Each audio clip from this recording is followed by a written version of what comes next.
हाथ जोड़ेंगे।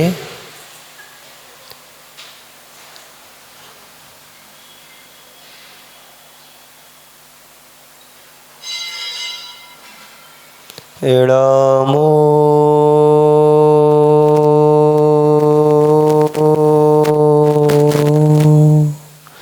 अरिहंताणं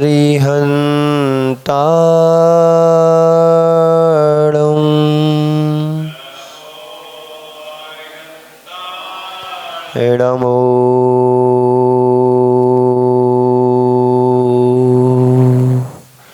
सिद्धाणं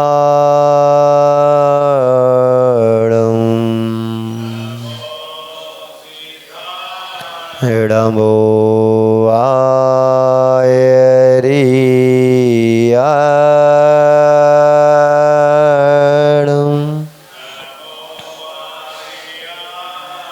एड़मो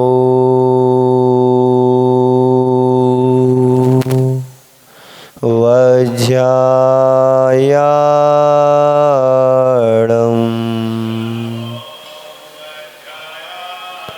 एड़मो लोये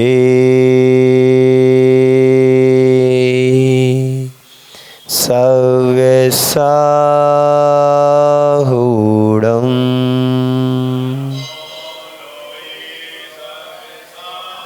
ऐसो पंचेड़मो यारो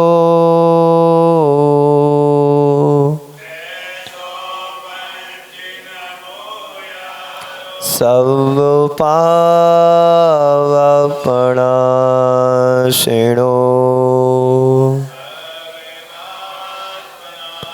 मंगलाणं च सब्बेसिं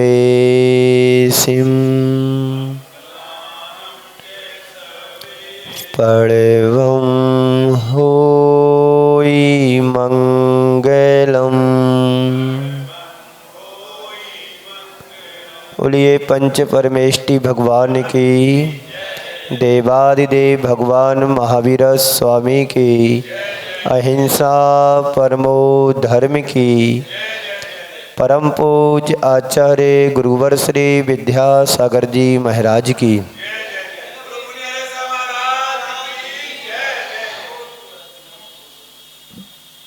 हम सबका जीवन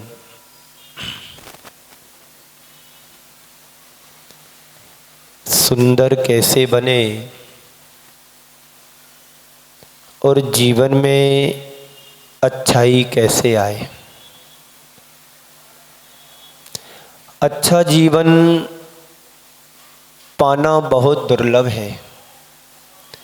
जीवन सभी पाते हैं, पर अच्छा जीवन कैसे बने ये विचारने की बात होती है।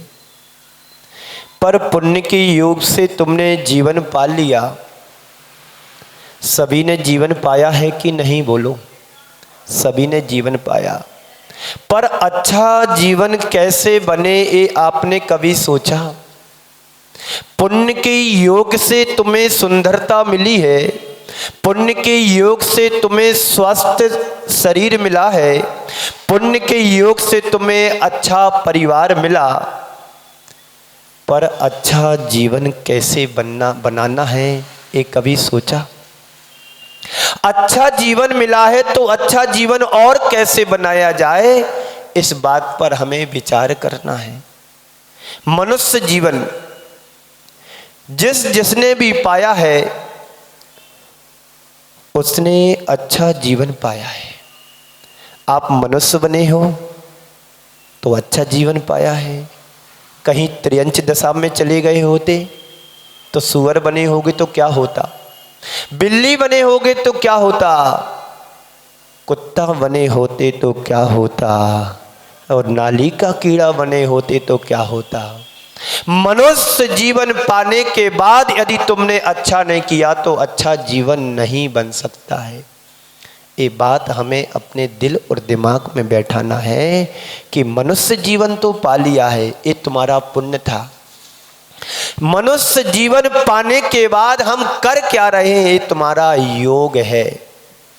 क्या कर रहे हो, बोलो। कोई जॉब कर रहा है, कोई बिजनेस कर रहा है, कोई दुकान चला रहा है, कोई घर चला रहा है, कोई गाड़ी चला रहा है, कोई परिवार चला रहा है, यही है ना। इससे तुम्हारा जीवन अच्छा बनेगा? बोलो, नहीं बनेगा। क्योंकि मनुष्य को प्रकृति की सर्वश्रेष्ठ कृति कहा गया है। क्या कहा गया है?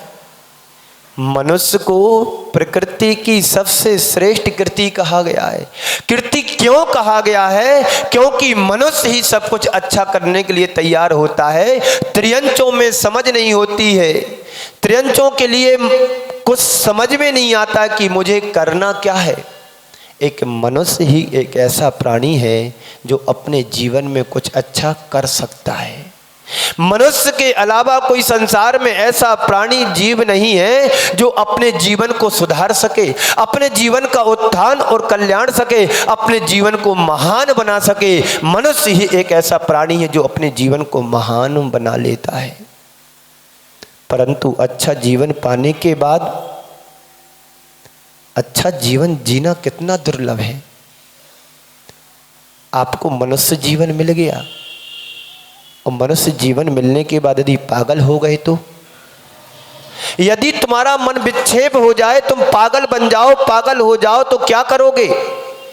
एक पागल और भिखारी को देखो, जिंदगी भर उसी का इसी में निकल जाता है, भीख मांगते मांगते। एक पागल व्यक्ति को देखो जिसके तन पर कपड़े भी नहीं है, यदि तन पर कपड़े हैं तो मैले कुचेले फटे हैं और गंदगी में रह रहा है, गंदगी में से उठा करके खा रहा है। ये उसका मनुष्य का जीवन भी तो है। यह जीवन भी उसने पाया है और एक जीवन आपने पाया है। आप संभ्रांत प्राणी की श्रेणी में आते हैं, श्रेष्ठ व्यक्ति की श्रेणी में आते हैं। और एक व्यक्ति ने जीवन पाने के बाद गंदगी को जीवन बना लिया। एक सुअर भी है, उसका भी जीवन है, वह भी जीवन जी रहा है। कहाँ जी रहा है? गंदगी में रहना, गंदगी को मचाना और गंदगी को खाना, यह भी एक जीवन है। एक जीवन वह है, तुम सर्वश्रेष्ठ जीवन के जी रहे हो, अच्छाई में जी रहे, अच्छा खा रहे हो, अच्छा रह रहे, अच्छा पहन रहे।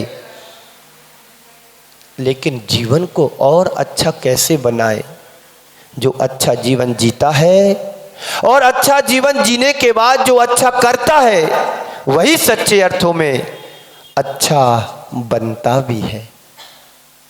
जो अच्छा जीता है, अच्छा करता है, वही अच्छा बनता है। हमारे तीर्थंकर भगवंतों ने अच्छा जीवन जिया और अच्छा जीवन बनाने के लिए अच्छा करना प्रारंभ कर दिया। जितने भी महापुरुष हुए हैं, सबने अच्छा जीवन जिया और अच्छा जीवन जीने के बाद अच्छा किया भी है। और अच्छा जब किया है तो अच्छा बन भी गए। आज हमारे आदर्श पुरुष बने हुए हैं, आज हमारे लिए आदर्श बने हुए हैं, हमारे आराध्य बन चुके हैं। कैसे बने? उनका भी जन्म हमारे तुम्हारे जैसा हुआ था। उनने जन्म लेकर के अच्छा किया और अच्छा करने के बाद अपने जीवन को अच्छा बना लिया। तुम क्या कर रहे हो पूछो अपने जीवन से।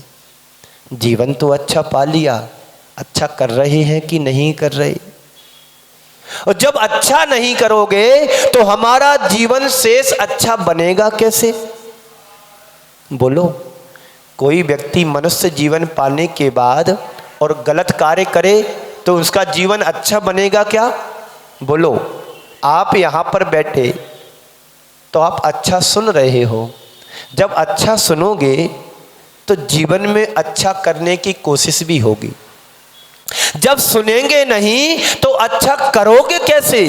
जब तुम प्रतिक्षण कहीं लेगो भी नहीं तो सीखोगे कैसे? आज तुम्हें यदि मेहंदी लगाना सीखना है तो मेहंदी लगाने सीखने के लिए किसी ट्रेनिंग सेंटर में जाना पड़ेगा, वहां पर सीख पाओगे। जब तुम अच्छा सीख जाओगे तो फिर अच्छा करने भी लगोगे। कोई बच्चा रोटी बनाता है तो रोटी सबसे पहले बिगड़ती है, रोटी बाद में बनेगी, पहले भारत का नक्शा बनेगा। जब भारत का नक्शा बनाते बनाते बनाते एक समय तुम्हारा ऐसा आ जाएगा, तुम्हारा रोटी गोल बनने लगेगी। गोल का मतलब क्या होता है? तुम्हारा कोई लक्ष्य है। तुम तुमने सोचा है कि मुझे रोटी बनाना सीखना है, तुमने सोचा है कि मुझे कपड़ा कटिंग करना सीखना है, तुमने सोचा है कि मुझे कोई अच्छा इंजीनियर बनना है। जब तुम वैसी पढ़ाई करोगे तो सीख पाओगे, जब सीख जाओगे तो अच्छा भी बन जाएंगे। जीवन को अच्छा बनाने का मतलब क्या है? जीवन को अच्छा बनाने का मतलब क्या है? जीवन को अच्छा बनाने का मतलब है जैसे मिट्टी से मंगल कलश बनाया जाता है। जीवन को अच्छा बनाने का मतलब है जैसे तुम मिट्टी से मंगल कलश बनाते हो, मंगल कलश का रूप दे देते हो, ऐसे ही तुमने जीवन पाया है। इस जीवन को पाने के बाद हम धर्म के क्षेत्र से जोड़ें, और जब धर्म के क्षेत्र से अपने जीवन को जोड़ देते हैं तो जैसे मिट्टी से एक मंगल कलश बन जाता है, वैसे ही हमारा जीवन का मंगल हो जाता है। कंकड़ से शंकर प्रकट कर देना, पत्थर से परमात्मा की अभिव्यक्ति कर देना, नर से नारायण बनने का उद्यम कर देना, यही मिट्टी से मंगल कलश जैसा बनता है।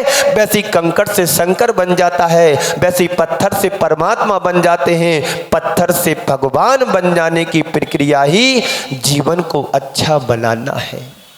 नर से नारायण बनने की कला सीख जाना ही जीवन को अच्छा बनाने की कला है। हम नर से नार की ना बने, नर से नारायण बनने की कला को सीखें। एक कब सीखोगे?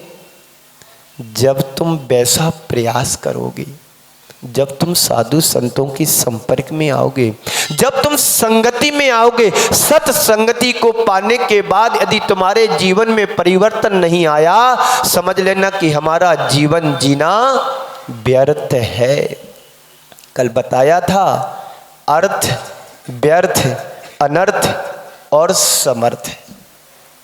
जीवन मिला है, कुछ जीवन का अर्थ समझो, नहीं तो व्यर्थ होना है, जीवन का अनर्थ हो जाएगा। नहीं तो समर्थ बनने के पहले अपने आप को अच्छा जीवन का अर्थ समझ लो, नहीं तो व्यर्थ होना है, अनर्थ होना ही होना है।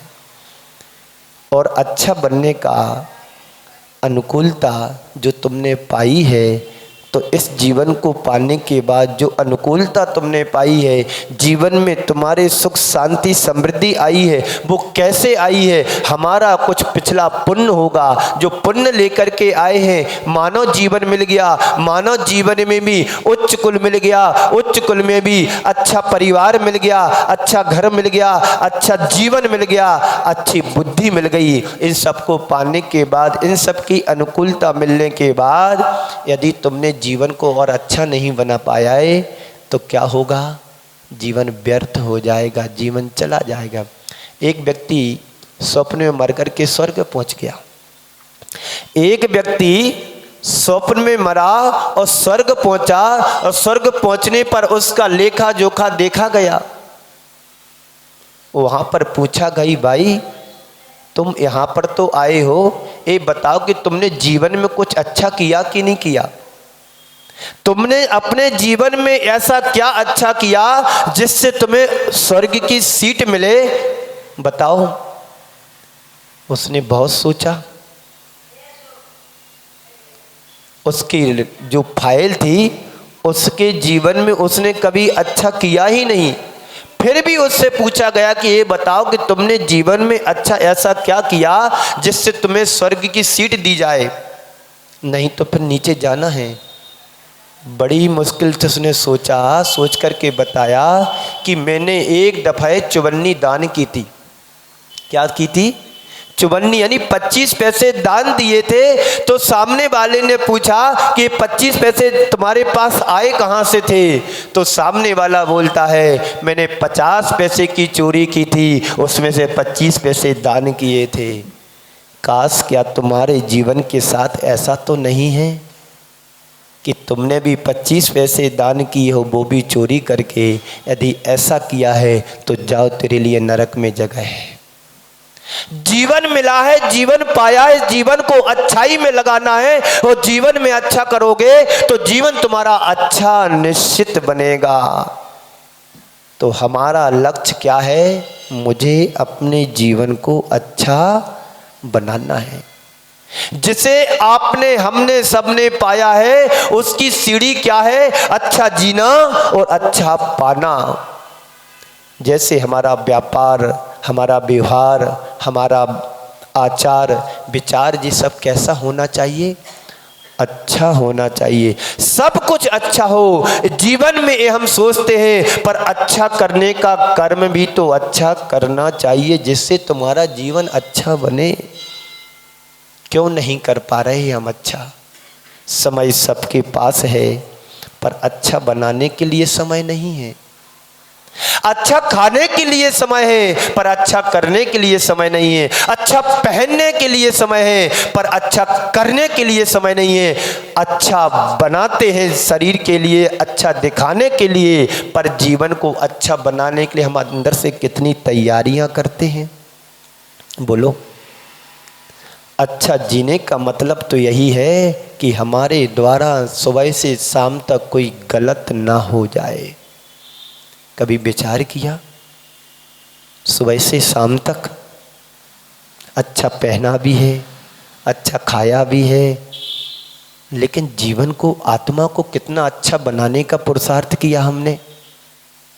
बस महाराज ये बात मत कहो कि आत्मा को कैसे अच्छा बनाना है। जिस दिन तुम्हें समझ में आ जाए कि मेरी आत्मा कैसे अच्छी बनेगी, उस दिन तुम्हें बाहर की सारी सुख सुविधाएं नगण्य लगने लगेंगी और तुम्हें दिखेगा कि मेरी आत्मा का उद्धार कैसे है, मुझे अपनी आत्मा को कैसे परिष्कृत करना है। ये कब आएगा? जब तुम अच्छा साहित्य पढ़ोगे तब। अच्छा साहित्य पढ़ोगे, अच्छी जिनवाणी पढ़ोगे, अच्छा ज्ञान प्राप्त करोगे, फिर तुम्हारी जीवन की दिशा और दशा परिवर्तित हो जाएगी। जैसे जीवन में सदाचार होना चाहिए, आचार विचार होना सही होना चाहिए, हमारा आचार विचार मर्यादित होना चाहिए, हमारा व्यवहार और विचार सदाचारमय होना चाहिए। ये तभी तुम्हारे जीवन में घटित होगा जब हम अच्छा साहित्य पढ़ेंगे तब। जैसे आप लोग व्यापार करते हो, व्यापार करते हो ना? कैसा व्यापार है? किस व्यापार को आप लोग करते हो? जिसमें लाभ हो, जिसमें फायदा हो, जिसमें हमारा ग्रोथ बढ़े, ऐसा व्यापार करते हो। किसके लिए करते हो? स्वयं के लिए कि दूसरों के लिए? अपने लिए कि औरों के लिए? जीवन के लिए आज 4 सूत्र है: कमाना, लगाना, बचाना और लगाना, गमाना। कमाना, लगाना, गमाना और बचाना। आप कमाते हो, सबसे पहली बात है पैसा कमाने की। पैसा कमाते हो, किस लिए कमाते हो? आप पैसा कमाते हो, किस लिए कमाते हो? 4 सूत्र। किस लिए कमाते हो? कैसे कमा रहे हो? कितना कमाना है और कब तक कमाना है? बोलो। किस लिए कमा रहे हो? कैसा कमा रहे हो? कितना कमा रहे हो और कब तक कमाना है? बोलो। कमाना तुम्हारा ध्येय, ये बात सच है, पर कैसे कमा रहे ये भी तो ध्यान रखना है। संत कहते हैं पैसा कमाओ कोई बुरी बात नहीं है, पर कैसे कमाना है? अन्याय अनीति से नहीं कमाना है, अदवा तदवा तरीके से नहीं कमाना है। जैसे बने तैसे बने पैसा कमाना, ऐसा नहीं कमाना। पैसा कमाओ, न्याय और नीति से कमाओ, धर्म से सहित कमाओ। शोषण मुक्त होना चाहिए हमारा व्यापार। कैसा होना चाहिए? शोषण मुक्त, हिंसा मुक्त, अन्याय अनीति से मुक्त। इस तरह से यदि हम पैसा कमाएंगे तो तुम्हारे लिए पाप कम लगेगा। क्योंकि पैसा कमाने में सटकाए की जीवों की बराधना तो होती है। कोई फैक्ट्री खोलेगा तो फैक्ट्री में कितने जीवों की हिंसा होती है, लाइट भी लगती है, मशीन भी लगती है, पानी भी लगती है, सब कुछ लगता है। इन सब में बराधना होती कि नहीं होती? बराधना होती है। तो इससे बचने के लिए क्या करना है? न्याय और नीति का आधार लेना है। संत कहते हैं अगर तुम्हारे जीवन में अन्याय हो गया है, अन्याय से यदि तुम धन कमाते हो तो अन्याय अनीति से कमाया हुआ धन तुम्हारे जीवन में ज़्यादा दिन टिकने वाला नहीं है। आचार्य कहते हैं यदि तुमने अन्याय और अनीति से धन कमाया है 10 वर्ष तक तो तुम्हारा साथ दे सकता है, और 11वें वर्ष तुम्हारा पूरा का पूरा समूल लेकर के चला जाता है। ऐसा कहा है अन्योपार्जितम वित्तम 10 वर्षाणि तिष्ठति जायते एकादशे वर्षे समूलम विनश्यति।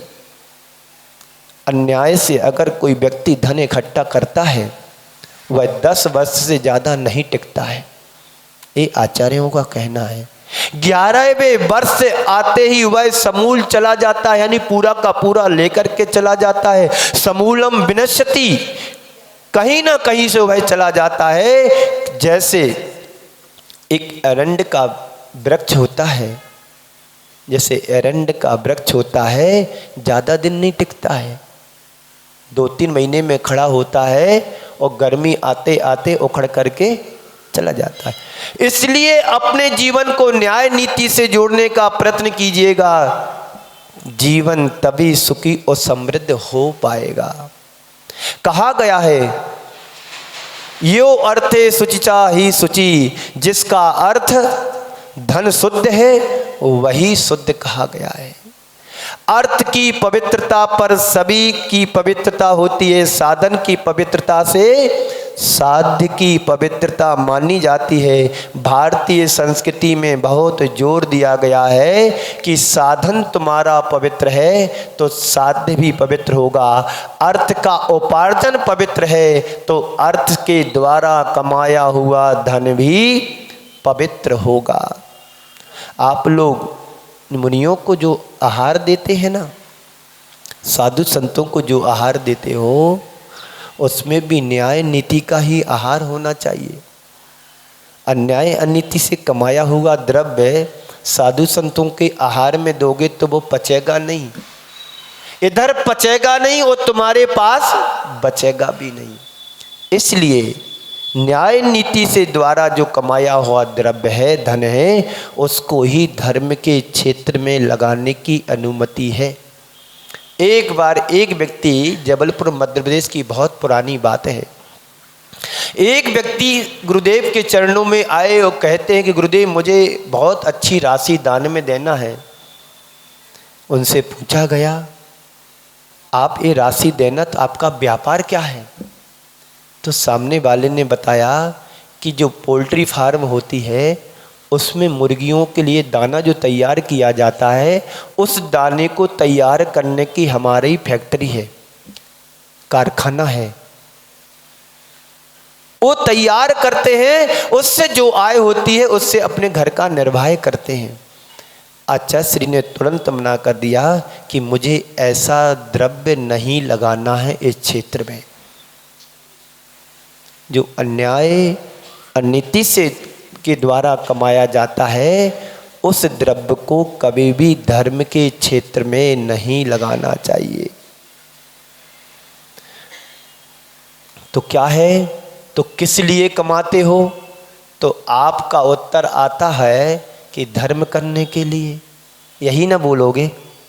आप पैसे कमाते हो धर्म करने के लिए, दान करने के लिए। तो संत कहते हैं तुम धर्म करने के लिए पैसे मत कमाओ, धर्म करने के लिए पैसे मत कमाओ, धर्म न्याय नीति से पैसे कमा करके दान करो तो चलेगा। दान करने के लिए पैसा मत कमाओ, धर्म से सहित होकर के कमाओगे तो दान में जा गया तो तुम्हारा पुण्य का उपार्जन होगा, अर्जन होगा।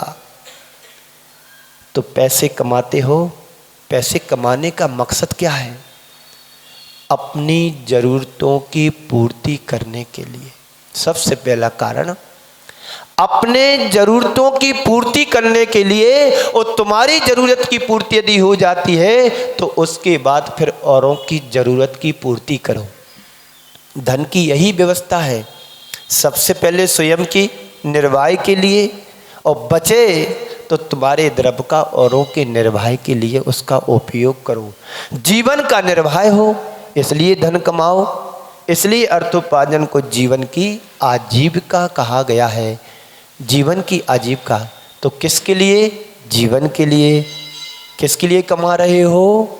जीवन के लिए कमा रहे हो या केवल कमाने के लिए कमा रहे हो? बोलो, आप पैसे कमा रहे हो, किसके लिए कमा रहे? जीवन के लिए कमा रहे हो कि कमाने के लिए कमा रहे? कई लोगों का सिद्धांत होता है, मुझे बस पैसा इकट्ठा करना है, पैसा जोड़ना है, और एक दिन जोड़ करके चले जाते हैं, एक दिन धन छोड़ करके निर्धन हो जाते हैं।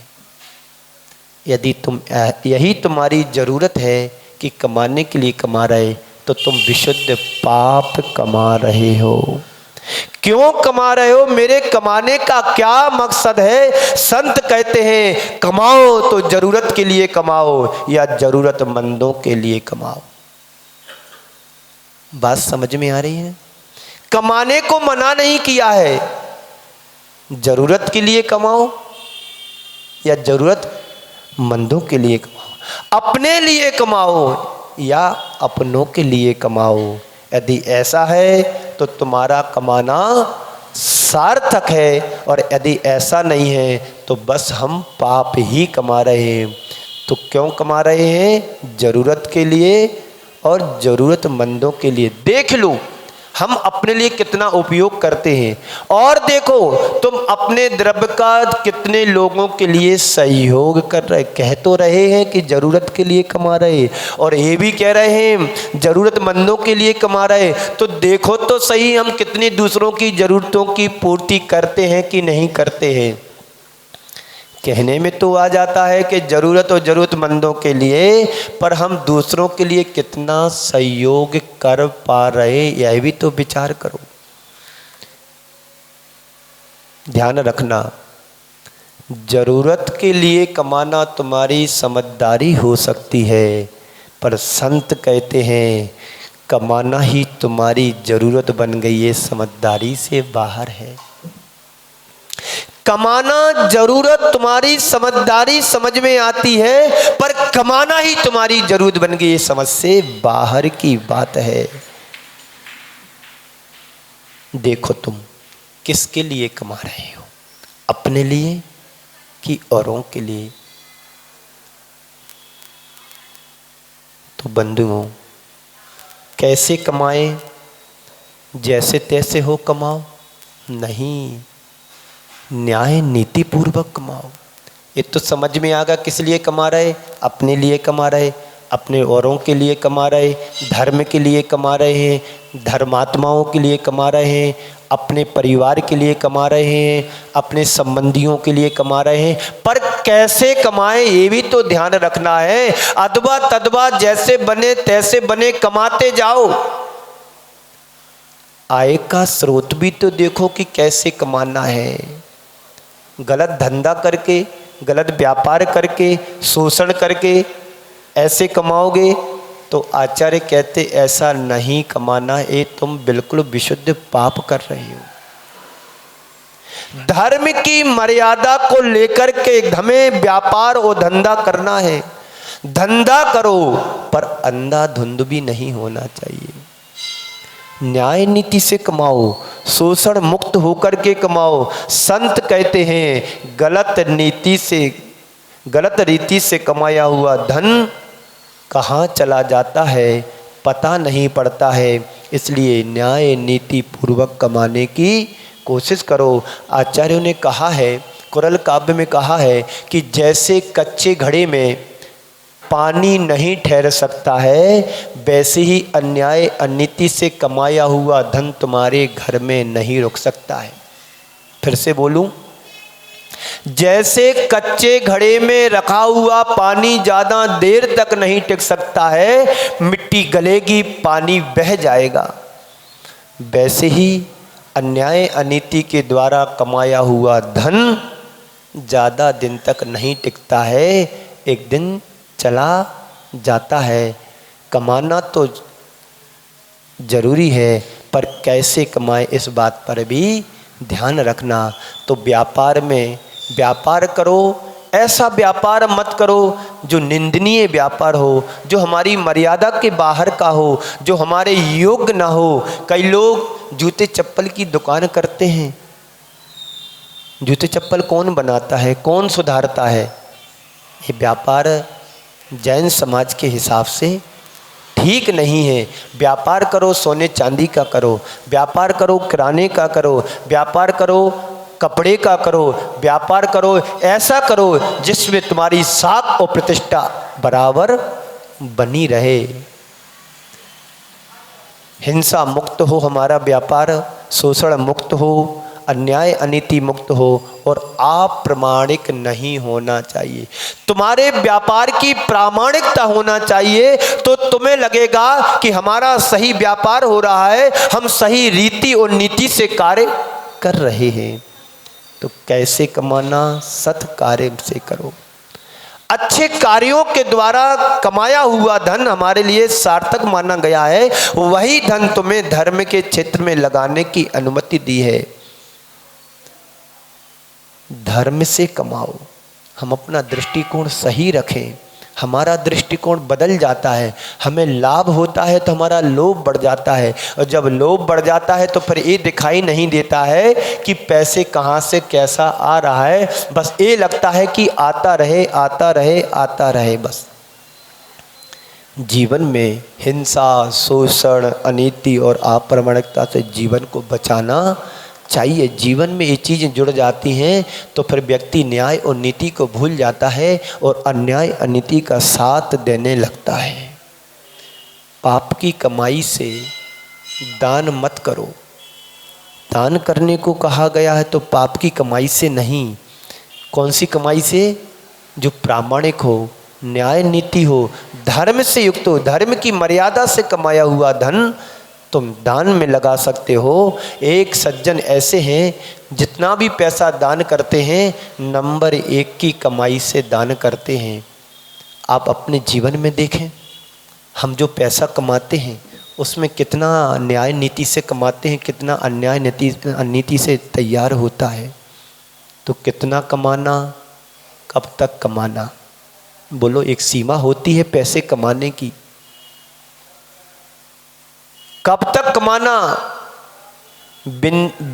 व्यक्ति जिंदगी पूरी कर देता है पर पैसे के व्यामोह से दूर नहीं हो पाता है। जिंदगी पूरी होने को तो हो रही है पर उसका पैसे से मोह कम नहीं होता है। चाबी आज भी हाथ में रहती है। कब तक चाबी रखोगे? महाराज, जब तक जीवन रहेगा तब तक चाबी रहेगी। तो फिर साथ में ले जाओगे लगता है। क्यों सुमित प्रकाश जी है? बोलो। पैसे की आसक्ति मरते दम तक व्यक्ति से छूटती नहीं है। तो कब तक कमाना है? जब तक बच्चे कमाना शुरू ना कर दे तब तक कमाना है तुम्हारी मानसिकता ऐसी? बोलो।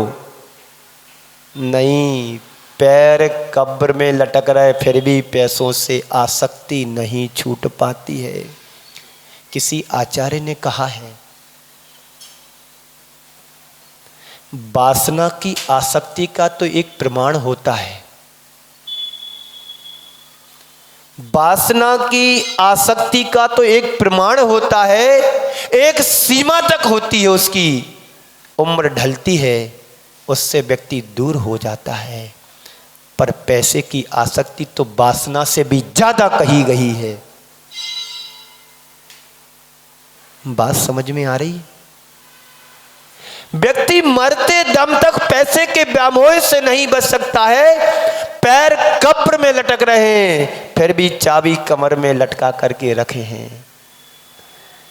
संत कहते हैं ए मोहे, जब बच्चे पैसे कमाना शुरू कर देते हैं, चाबी अपने बच्चों को छोड़ देना चाहिए। उस सास के लिए तिजोरी की चाबी बहू को दे देना चाहिए। मेहमान बन करके रहोगे तो जीवन में आनंद ही आनंद आएगा। और बहू को तो तुम रानी बना दो, नौकरानी बन जाओ। चाबी हाथ में जेब में रखना नौकरानी तो है ही। कुछ सामान चाहिए, माँ जी चाबी दे दो, नहीं बेटा हम आते हम निकाल के देते हैं।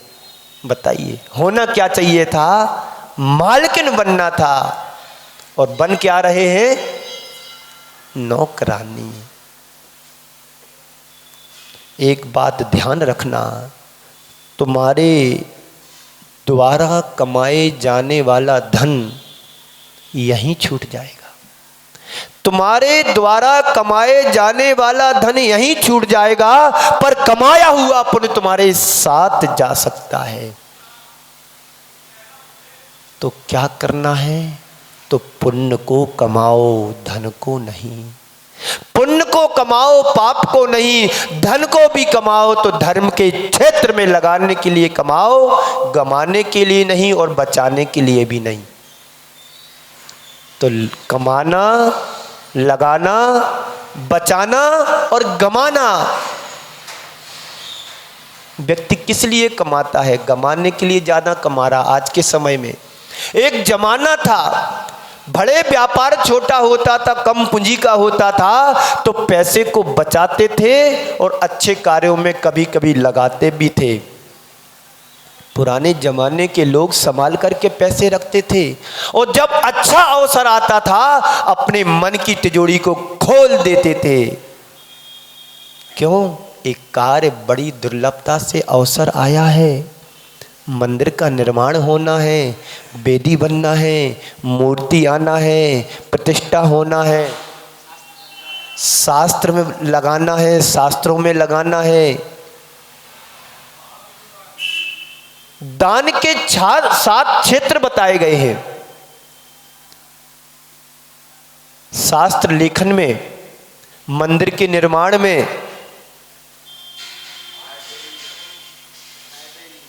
हाँ, आदि आदि 7 स्थानों में धन को लगाने के लिए कहा गया है। लेकिन हम लगाते कहाँ हैं? सबसे ज़्यादा मकान बनाने में। अच्छे से अच्छा पॉश एरिया में ज़मीन खरीदना है, चाहे घर बिक जाए पूरा, ज़मीन तो वहीं खरीदी जाएगी। मकान बनाने में पूरी ताकत लगा देते हैं। मैं 2015 में सूरत में था, एक सज्जन के यहाँ आहार हुआ घर पर। उसने मकान में पूरी ताकत लगा दी, पैसा है काफ़ी उसके पास, आज भी है। सुधा सागर जी का अनन्य भक्त है। यदि सुधा सागर जी उसको मना कर दे कि तुम्हें अभी दान नहीं देना, तो रोने लगता है। उसके घर पर गए, आहार हुआ, फिर उसने अपना घर दिखाया। अब आप क्या कहेंगे? जैसा कलर दीवार का वैसे पर्दे, रिमोट से गेट खुलता है, रिमोट से पर्दे लगते हैं, खुलते हैं, गेट खुलता है। और इतना ही नहीं, एक एक चुनकर के चीज उन दरवाजे खिड़कियों में लगाया है। और जहां तुम लैट्रिन बाथरूम जाते हो, कमरे से ज़्यादा सुंदर उसको बनाया है। बताइए, उसमें स्विमिंग पूल भी बनाया है, नहाने के लिए टप। क्या पैसे की बर्बादी है! पाप से कमाया और पाप के क्षेत्र में गमा दिया। संत कहते हैं पाप से कमाओ, पर धर्म के क्षेत्र में लगाने के लिए कमाओ। बचाओ, तुम्हें अपनी निधि बचा करके रखो, क्योंकि धर्म के क्षेत्र में आगे लगा सकें, जरूरतमंदों के लिए लगा सकें, औरों की व्यवस्था में लगा सकें, दीन दुखियों के जीवन में समर्पित कर सकें। इसके लिए कमाओ, बचाओ इसके लिए कि आज है कल दूसरों के काम आए, परिवार के काम आए, समाज के काम आए, राष्ट्र के काम आए, देश के उत्थान में काम आए, दीन दुखियों के जीवन के बचाने में काम आए, बाढ़ पीड़ितों के लिए काम आए। बोलो हम किसके लिए कमाते हैं, क्यों कमा रहे हैं, किस लिए कमा रहे हैं, कितना कमाना है, कब तक कमाना है? बोलो। तुम चाहो तो अपना पैसा किसी को दे सकते हो, चाहोगे तो। ध्यान से सुनना सुमित प्रकाश जी, तुम चाहो तो पैसा किसी को दे सकते हो, तुम चाह करके भी अपना पुण्य किसी को नहीं दे सकते हो। कोई तुम्हें पैसा दे सकता है पर कोई दूसरा तुम्हें अपना पुण्य नहीं दे सकता है। ये जीवन का यथार्थ है, ये जीवन की सच्चाई है। पैसा कमा करके हम दूसरों को दे सकते हैं, किसी भी कार्य में लगा सकते हैं, पर पुण्य कमा करके हम किसी को पुण्य नहीं दे सकते हैं। पुण्य तो तुम्हारा अपना ही होता है और अपने काम में आता है और अपने लिए काम में आता है, दूसरों के लिए नहीं। तो क्या करना है? पैसों से आसक्ति का मोह कम करना है। और पैसे कब तक कमाना है? जब तक तुम्हारे बच्चे कमाना शुरू ना कर ले। आप बच्चों को कब तक हाथ से खाना खिलाते हो? बोलो बाबूजी। आप अपने बच्चों को खाना कब तक खिलाते हो? जब तक खाना सीखता नहीं है। यही है ना हिसाब, यही ना प्रक्रिया। क्यों प्रधान जी? आप खाना अपने बच्चों को कब तक खिलाया होगा?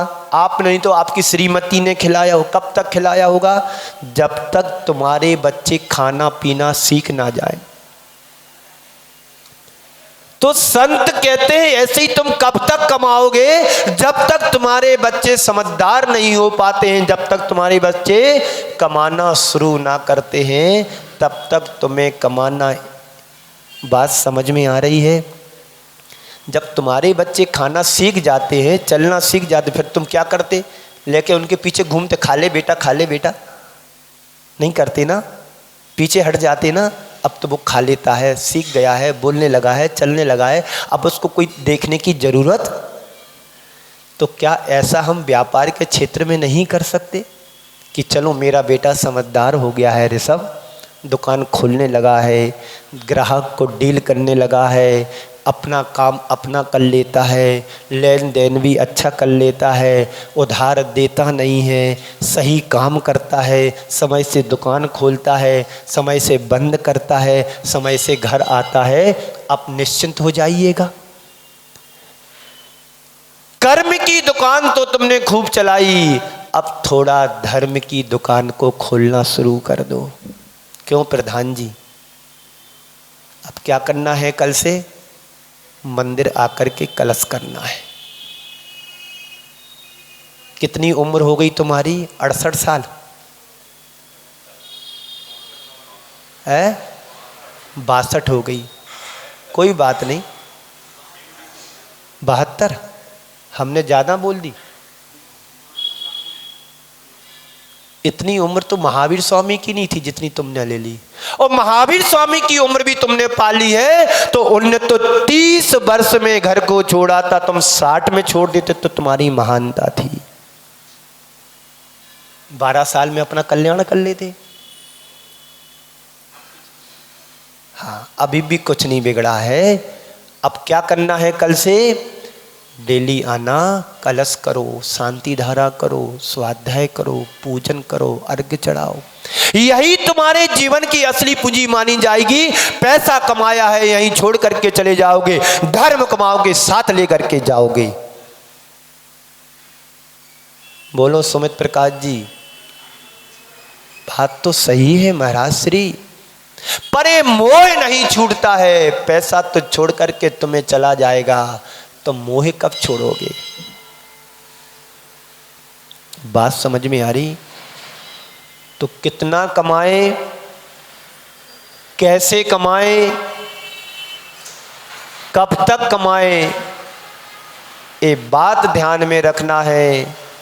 तो जीवन में कमाना तो है, गमाना नहीं, बचाना और लगाना है। जीवन में धन कमाना है, गमाना नहीं, बचाना है और अच्छे कार्यों में लगाना है।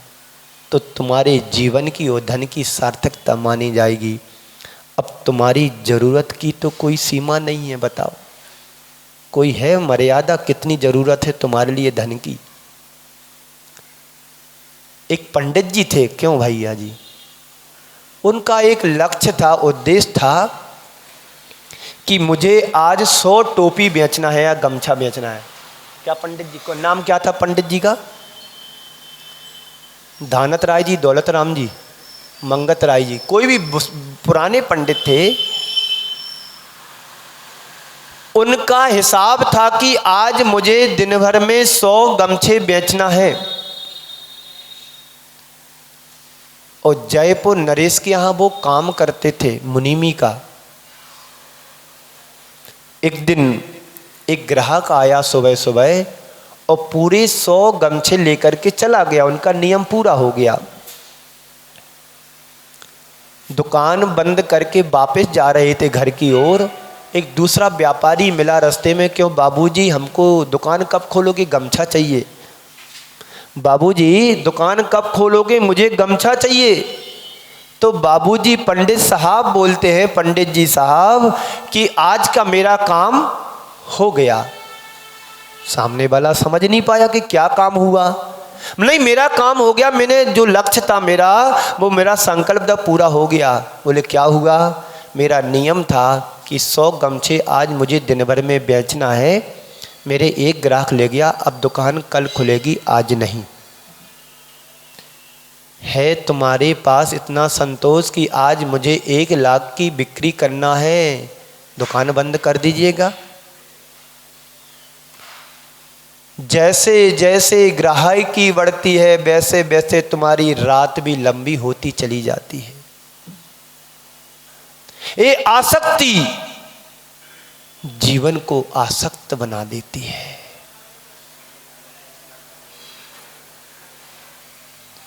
तो तुम्हारी जरूरत की कोई सीमा है? उसकी कोई हद है? बताओ क्या ठिकाना है तुम्हारी जरूरतों का? तो कमाना, क्यों कमाना, किस लिए कमाना, कितना कमाना, कब तक कमाना, इसका ध्यान रखो तो जीवन आगे बढ़ेगा। और केवल पैसे कमाने की मत सोचो, पुण्य को कमाने की भी सोचो, अन्यथा गमाओगे, उड़ाओगे, मिटाओगे। आप मेहनत करके कमा के जा रहे हो, तुम्हारे बेटे उड़ाएंगे, मिटाएंगे और गमाएंगे। आपके बच्चे कितने आते हैं मंदिर? बोलो। सप्ताह में 3 दिन 4 दिन तो बाहर रहते हैं, घर में खाने नहीं खपते। ये क्या कर रहे? तुम मेहनत करके कमा रहे, वो गमा रहे हैं। संत कहते हैं कमाओ, कमा करके बचाओ और बचा करके लगाओ, अन्यथा क्या होगा? तुम्हारे बच्चे गमाएंगे, उड़ाएंगे और मिटाएंगे। तो अच्छा पाना है तो अच्छा जीना पड़ेगा। अच्छा पाना, अच्छा जीना और फिर अच्छा करके अच्छा बनना, यही हमारे जीवन का लक्ष्य होना चाहिए। समय आपका हो रहा है। मैं इतना ही कहना चाहता हूँ कि हम अपने जीवन को अच्छा पाना है तो अच्छा बनाना पड़ेगा। अच्छा बना करके उस जीवन को और अच्छा बनाने की कोशिश करें, जिससे हमारी आत्मा का उद्धार हो। हम अपने जीवन को सुंदर बनाएं, अच्छा बनाएं, बेहतर बनाएं, जिससे हमारी आत्मा का उत्थान हो, जिससे हमारी आत्मा का कल्याण हो। हमारा जीवन अच्छा बनेगा तो हम औरों को प्रेरणा दे पाएंगे अच्छा बनने की। और जीवन अच्छा नहीं हुआ तो हम किसी को अच्छा नहीं बना पाएंगे। तुमने अच्छा जीवन तो पा लिया है और जीवन को अच्छा करके कैसा और बना पाएंगे, इसके लिए विचार और पुरुषार्थ करना है। इसी मंगल भावना के साथ मैं आप सभी को विराम देता हूँ। बोलिए परम पूज्य आचार्य गुरुवर श्री विद्यासागर जी महाराज की।